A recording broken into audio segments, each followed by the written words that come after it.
Welcome back to the channel. So to those of you that are yet to subscribe and you not click on the subscribe button, make sure you click on the subscribe button to stay updated. Like, share, make your comments, and also follow our Telegram channel to stay updated. I'll be giving you guys back-to-back updates in the Telegram channel. You will find the link to the Telegram channel in the comment section. So follow and stay updated.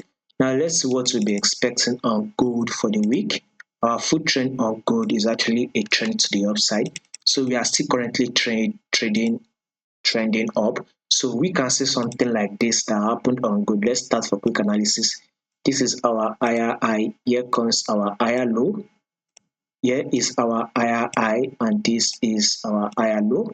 So we see this as a new higher high, and here comes the equal higher low, which is also our higher low. So what thing is we should be expecting a movement to come to tap this. Basically, we will be expecting a new higher high, but first our first target is to this resistance level.